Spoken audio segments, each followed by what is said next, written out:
everybody, it's Heidi Fang here along with Review Journal sports columnist Ed Graney, and we are your new team for the Vegas Nation Mailbag. Today we'll be talking all things related to free agency, the NFL draft, as well as the stadium, Ed. We've got a lot going on over there. First of all, Ed, how are you doing today? Good. Nice to be with you, kid. Nice to be with you, Last too. time, I think we were in front of the camera together, we were wearing weird fantasy jerseys. So we've upgraded, actually, with the Vegas Nation Mailbag here. This is going to be really fun. We'll start out now, we'll do some draft, and then get into the 2019 season. So this will be really cool. Yeah, and as far as all of that goes, you will be in Nashville covering the draft. Right, I will be. I'll be in Nashville. I'll try to cover the draft. You get to Nashville. There's a lot of honky-tonks. Exactly. But they don't have what Oakland has, and that's where we may be looking at the Raiders going back to Oakland in 2019. There's a lease agreement on the table, and there's lots of chips and salsa there. I know you're into chips and salsa. Well, at times, if it's a run day. So here's the thing about it. Follow Michael Gelkin in the Review Journal. He has been all over this story in terms of what the inevitable looks like to be, which was the Raiders will return to the Coliseum for 2019 with a price tag of $7.5 million. In that lease agreement, I think there will always also be an agreement for 2020 at $10.5 million. I don't think Vegas should freak out at all. This is just standard procedure, just in case, whether it be a natural disaster, something stops the construction on the stadium here, you have to have a place the next year lined up. I don't think it'll ever come to that because I think they'll be here in 2020. This week, Michael reported there was one potential snag. It's 95% done on this lease, could be voted on next week. And it dealt with the rent the Raiders pay for the headquarters you and I have been at often there in Alameda. I think they'll get that done. It's about tax and rent payments. And I think they're back there in 2019. Mostly, I believe Michael Gelkin wants to go back. He's a big fan of RC Cola. And there's big RC Cola machines at the Coliseum. So I think that's really why Gelkin's been all over the story and breaking news all the time. Well, I hear that the team pays over $500,000 a year to stay there in that Alameda headquarters. Mm-hmm. So I guess that's just a matter of what they're going to have to work out and for the training facility. But it's a financial matter that we don't have details on. But yeah, you're thinking at least 95% Well, done? if it's 95% done, and the only stickling point is something less, $500,000 or less, you're getting it done. Because you're getting $7.5 million in rent. So just numbers alone, I was never good at math, but just numbers alone, I'm saying if I get $7.5 million over there and I have to deal with them on $526,000, I think it is over here, we're going to get the deal done if I'm in a council there voting. So I think there will be a vote next week, and like I said, follow Michael Gelkin at ReviewJournal.com. He is terrific on this, and that means one more year in the beautiful Oakland Coliseum. Ed, I can just picture us now. We're going to head out there. We're going to get all the best Mexican food that California has to offer, and there we are out in the black hole. Gelkin is also there. Yeah. Yep, and we'll be hanging out. So. Well, we already did the one goodbye to black hole column. I don't know if I have two in me. And you were there, and you were doing great video. What we thought was the final video or final time in the black hole. Derek Carr did his lap around the stadium. Gruden went over and said goodbye to everybody. The black hole was literally there. I was writing, you were editing tape afterwards an hour after. I mean, it was raining, but they didn't want to leave. Well, guess what? They're coming back. So you and I will once again, at some point late in the season, venture into the black hole and say, we're back, we're repeating this entire thing. Let us know what you think about it. Yeah, and again, if this doesn't happen, but it does seem like it's going to happen, do you see that the Raiders have any contingency plan as of right now? I mean, it doesn't seem like they're going to be able to go to San Francisco. San Diego, that stadium's out of the picture. Maybe London, Ed. I don't know. I'm kidding. No, I think it's done. I think it's going to be done. You know, their contingency plans, I think we'll find out after this is done. There were serious discussions with cities like San Diego and Arizona. I don't know if London was ever serious, but when you're 95% done and you're about to get $7.5 million from people for literally maybe one or two preseason games, because we now are pretty sure one's going to be moved, preseason's going to be moved to Saskatchewan. We know one of the regular season games is in London against Khalil Mack and the Bears. So if I'm Oakland, I'm like, look, we're getting $7.5 million out of these guys. We're probably going to take care of this last 5% and get this deal done. It would be financially silly not to get this deal done at this point when they're giving you 2 times the rent for the stadium than they usually do. Yeah, and as far as the stadium goes, as of right now, it seems like a done deal, again, like we said, but the renovations seem to be throwing all the teams out of Oakland. The A's, if you will, they're still in like phases of maybe not being there. You have the Warriors leaving, going back to San Francisco. So it's unfortunate that soon we could be looking at Oakland as being a place that is barren of any pro sports team. But how by the way, speaking of the move, is the Las Vegas Stadium coming. The UNLV and the Raiders teams will be there. It looks like it's coming up faster than I could have even imagined. You can see right now the openings for the lanai doors, or windows as they're going to call it. The spatial settings are being put in place. Like, how quickly is this going to be ready? Do you think they're going to make every single deadline as of right now? Well, again, I'm going to plug the people who do this best at our newspaper. Rick Villata has done a great job covering this story on a daily basis, and according to Rick Villata, everything's on point here. It's funny, Rick told me on our last stadium show, 18,000 checklist items to get this thing done. Think about that. 18,000. They have to check off 18,000 things. Now, obviously, they don't go in order. They know what they have to do. They try to go in order, but at some point you get a delay here. But we can take care of these 3 things. Yeah, I think they're on time. They didn't get delayed much at all on the weather, and I think it's opening in 2020. It's going to be tight. I think the opening, Rick has been reporting along with Mick Akers now, who's doing a terrific job with us here at the Review Journal. He's done great all over the transportation and the bridge that was supposed to go between Mandalay and the stadium. That's not happening now. So between Rick and Mick, we have this thing covered. It's going to be tight. I think it's late July, mid-July for that opening, and that's kind of tight when you have games in August. But I think they're on point. Look, the people who are building this were on time and early in Minnesota. Now think of the weather you deal with in Minneapolis every year. And they were like early with US Bank Stadium. So I have no doubt at all that the stadium would be ready here, and the Rebels will kick off, I believe, against Cal. They play their first game against Cal, and I think the Raiders will kick off in 2020 in the stadium. As we look at the NFL Combine that just happened last week, Coach Gruden and Mike Mayock were out there in Indianapolis, Lucas Oil. There's a lot of people that Gruden seemed to be very excited about. I am convinced that right now the Raiders have to look at a wide receiver or the edge rush, because there's a lot of depth there right now in the wide receiver department. Some of the names that I remember that Gruden was really, I guess, enamored with, for instance, one of them sticks out to me, Metcalf. Yes, DJ Metcalf of Ole Miss. 6'4", 225, looks like LeBron James in a football uniform. Just a specimen.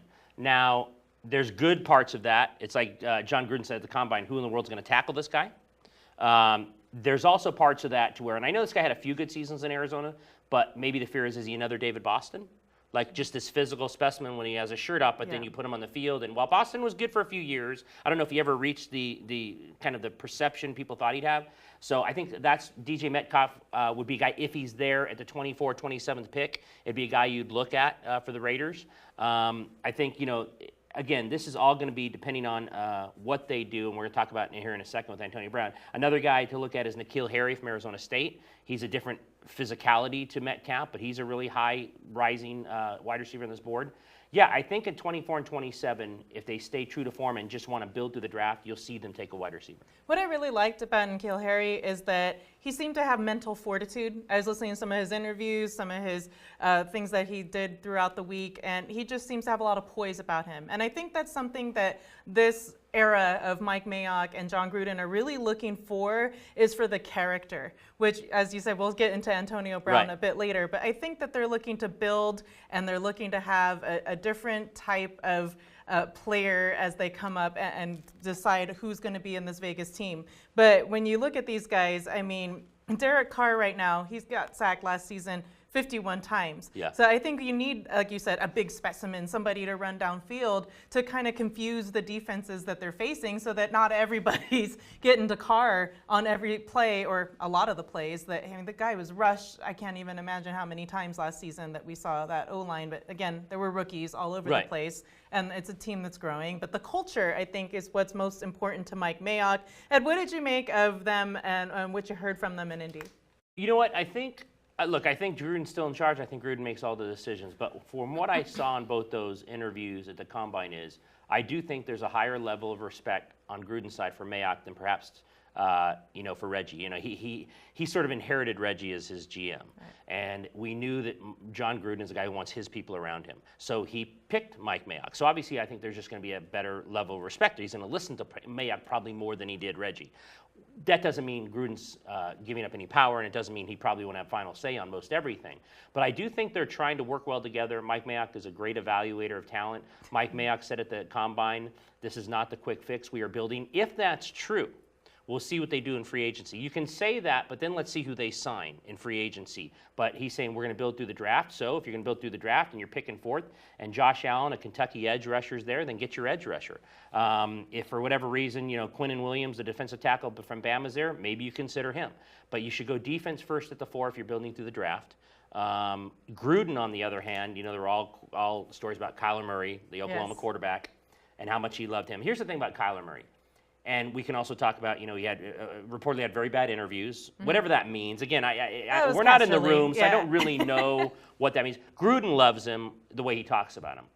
But you have to remember, the Raiders pick fourth.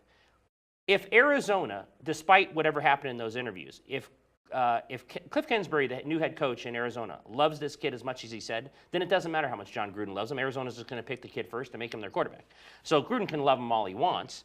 If Arizona's not willing to move off the one line and they want the kid, then it's over. So, the Kyler Murray to the Raiders, I don't ever believe that's going to happen. I think the Raiders need to stay at 4. I think they need to get, like I said, Josh Allen from Kentucky, Quinton Williams, some kind of defensive presence. They need defense. They need a lot more defensive players than they do to take a chance on a kid at quarterback. It's just my opinion. Another kid I was going to mention at 24-27, there's a great athletic tight end from Iowa, Noah Fant. Mm-hmm. Jared Cook's a free agent. Yep. I don't know if they'll re-sign or give him what he wants. So, Carr in that offense, it'd be nice to have a nice athletic wide receiver who can get open quickly. So you might look at Noah Fant there in the 24-27 range if, in fact, he's still on the board. But it's my opinion that they have so many holes. They should play this to the vest, keep these picks, and trust Mike Mayock's ability to evaluate talent and just go through the draft. They're going to sign people in free agency, but go through the draft and get as many young prospects as you can that you believe can play. And that's what Mike Mayock has done, and he's done it so well over, I can't even remember how many years, but it's been a long time that he's just been that analyst that looks at the talent, that puts out these reports. So it's got to be interesting for him being on the flip side in the office and the executive position, a role that he's never really had. Never done it. Yeah, to look at the talent from that perspective and to try to fill these needs for a single team as opposed to doing it on an overall kind of perspective. But again, Kyler Murray's got to be really tantalizing to Gruden. As tantalizing to you as probably like the chips and salsa. But with Diet RC Cola at the Coliseum. But I think he's going to Arizona. I think he's going to Arizona. I don't know. I mean, he's a risk. I'm sorry, he's a risk. He's a smaller in stature. Now, he could end up being great. We've seen smaller guys be great. We have smaller guys in the league right now who are Hall of Famers. But I think at this point, we'll talk about Derek Carr, what it would mean to the cap hit if you moved away from him. His salary is fully guaranteed for 19. I think they have more issues than quarterback. I really do. And I just think Kyler Murray, Dwayne Haskins, whoever you might think, Drew Lock of Missouri, there's no one, in my opinion, in this draft that is such an automatic at quarterback that you would mess with these picks. That you traded away Mark Cooper, you traded away Khalil Mack. You traded away to get these first-round picks to build your team. Then build your team. Yeah. And speaking of building that team, we did have somebody on Twitter, Seabreeze T, who asked about Marshawn Lynch. When the Raiders signed on to this, well, not completely done lease agreement, but when Michael reported that it was close to being done, somebody asked, what does that mean for Beast Mode? Is he back? Is Beast Mode going to come back as well? What do you think? I think they don't even know. I mean, I think with Marshawn at this point in his career, it's year to year. It's been year to year for a long time, from the retirement to coming back in. I think it depends on how he feels.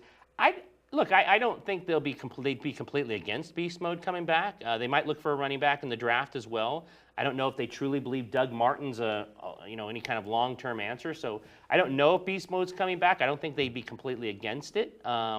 But I think they're going to have to see how he feels, how his body feels. And does he really want to play? Is the desire there? Is the passion there anymore? Or is he kind of moved into the corporate world of the Beast Mode and all his stores and what he's doing outside of football? So I don't know at this point, but I do think I'll be shocked if they get through the draft without taking a running back, though. I think that they at this point, I think Jalen Richard is going to come back next year. Michael reported that. They tendered him. But I think they'll look for depth there, if not early rounds. I think they'll try to get someone to add depth and try to find a gym that maybe they can coach up and he can be good. You talked a lot about some names in the first round about who the Raiders could take. I like the name Josh Allen, the Kentucky guy. Yep. They need an edge rusher. The Khalil Mack loss, it's such Still a void. Stings, yes. Yeah. Wide receiver, obviously, I feel like Right. they need a deep threat. But at this point, do you feel like the Raiders are going to go into free agency or try to make a trade and go after Antonio Brown? If they have to do it right now, what do you think they would give up for Antonio Brown? Well, you have to give up at least a one, if not more. That's going to be the asking price. And it's funny, the Steelers, reports came out yesterday, it was down to a one-team race, and then everyone started doing GIFs and emojis of John Gruden because everyone's like, well, obviously he's the crazy person who's obviously the last team in. I don't know as much. In the last 24 hours, I've kind of backed off on that, reading Michael and his reports from up there. Here's the thing about Antonio Brown. Arguably the best receiver in football. Let's not forget also, Antonio Brown's done most, if not all, of his damage with one quarterback. Yeah. I don't know how he's going to translate to another quarterback. The other thing is, if you watched his Instagram post working out, which was bizarre on so many levels, he is at least giving the impression, one, he doesn't need to play. He wants to, but he doesn't need to. So right there, you kind of question commitment, passion, even though Gruden loves his practices and he's the hardest work in the field. If you watch that Instagram post, you're like, okay, does he really want it? Two, he's got 3 years left on a 4-year extension that paid him $68 million. In that post, in other words, he says, I want a new deal, I want more money. So now if you're the Raiders, like, here we go again. Just with Cooper, you got out of that to move him because he was going to need a new deal. Now here comes a guy who the first thing he's going to say, maybe the first thing he says of the week is, I want a new deal. I mean, I think they're I don't know if they'll pull the trigger. Maybe he ends up with the Raiders. They'd have to give up a one, if not a little more. But look, we've seen what they've done with this team. Martavis Bryant, it did not work out for them dealing with this team. I think if Mayock's true and being honest and saying we're not going for the quick fix, then I think there are other people in the free agent market, be it Tyrell Williams, who I think is the best outside guy available from the Chargers. I mean, Golden Tate's available. I think you can get people who are pretty good receivers without the headaches and the contract disputes and all of that Antonio Brown would bring. So this right now, at whatever time it is right now, I'd say they're not going to get him. And then tomorrow you're going to text me and say, hey, idiot, they just traded for him. So at this point, I have to say no, only because I think they've rethought it. At first, he's the sexy guy. You're like, oh, we got to get him. Man, how can we get him? But then you start asking yourself questions in the room. His contract, his attitude. He's never played with anyone other than, in terms of production.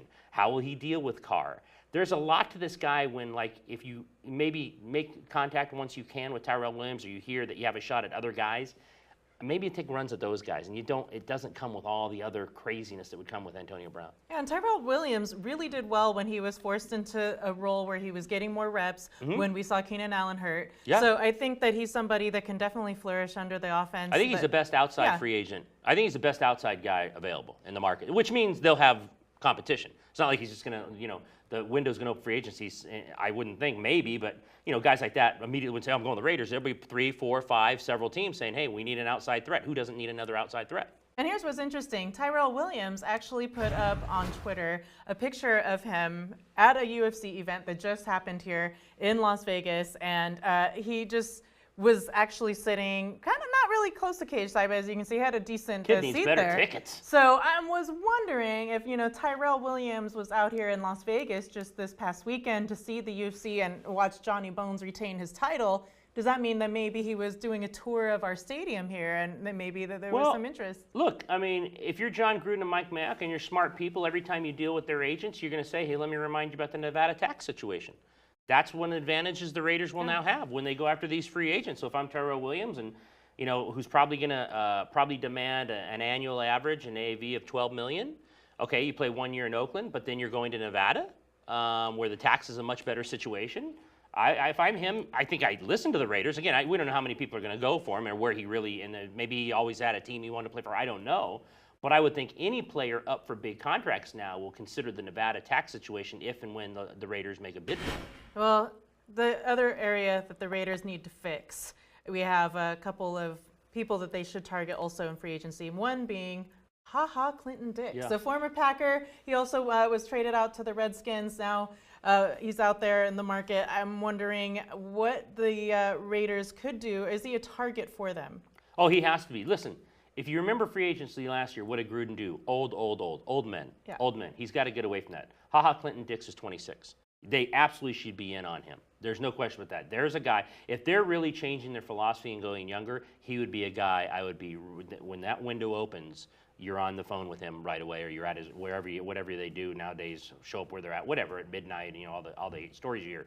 But I would be all over Clinton Dix. I just think at 26, he's in his prime.